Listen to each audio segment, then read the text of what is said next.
Yes, student. Today we are going to start our first topic of history, lesson 3rd. Our topic is First World War.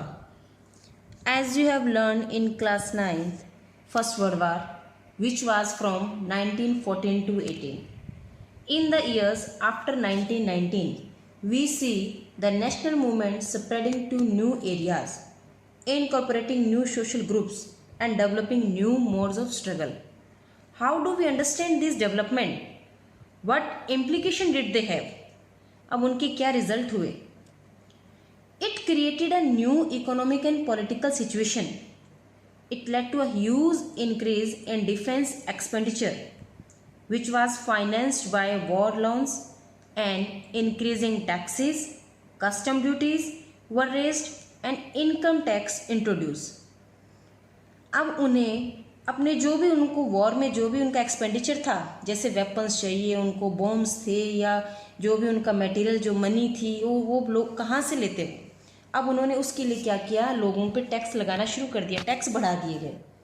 How they fulfilled finance by war loans. और इस बढ़ती हुई demand को, weapons को उन्होंने क्या किया, taxes बढ़ा दिए.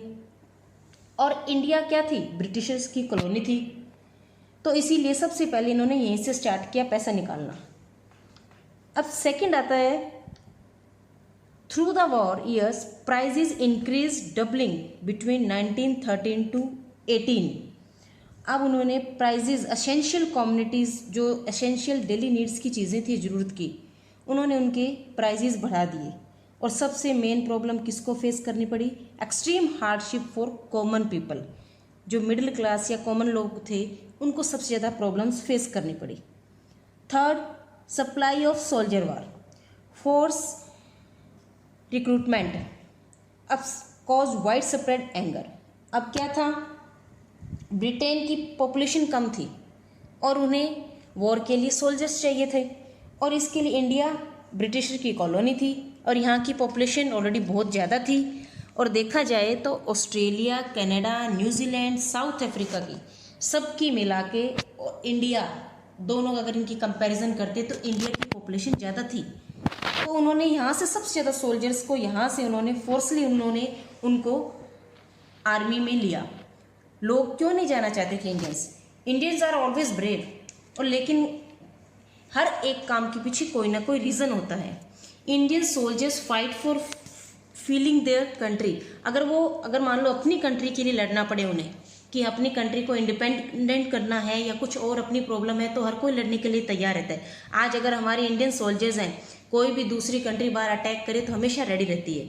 लेकिन सोल्जर्स जाना नहीं चाहते थे क्योंकि उनमें दूसरी कंट्री के लिए लड़ने के लिए कोई फीलिंग नहीं थी. किस लिए लड़ते वो, क्या रीज़न था उसके पीछे लड़ने का, कि एक ब्रिटेन के लिए जाओ और दूसरी किसी भी ना हम उनको जानते हैं और उनसे जाके लड़ो.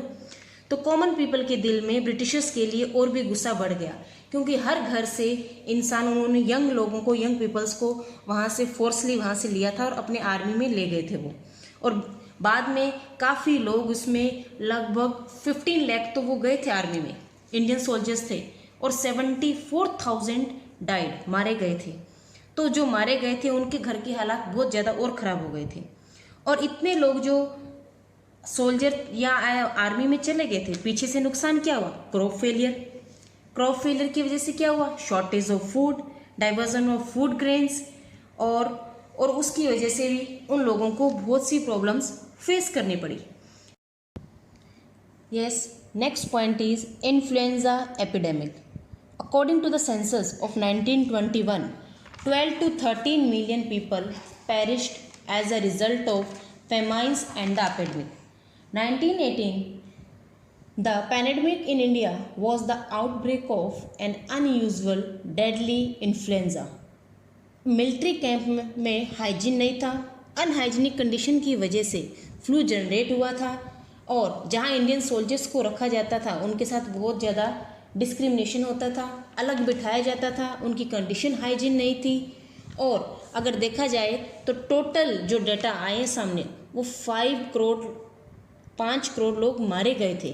उनमें से इंडियन 12 to 13 मिलियन यानी कि 1.2 करोड़ थे. और इसी से पता लगता है कि इंडियन सोल्जर्स कितने मरे थे. और ये भी सुनने में है कि उसी टाइम में Gandhi ji also affected from this flu, but उन्होंने क्या किया था, लिक्विड फूड स्टार्ट कर दिया था, जिससे वो जल्दी रिकवर हो गए थे और दूसरे लोगों की भी उन्होंने हेल्प की थी।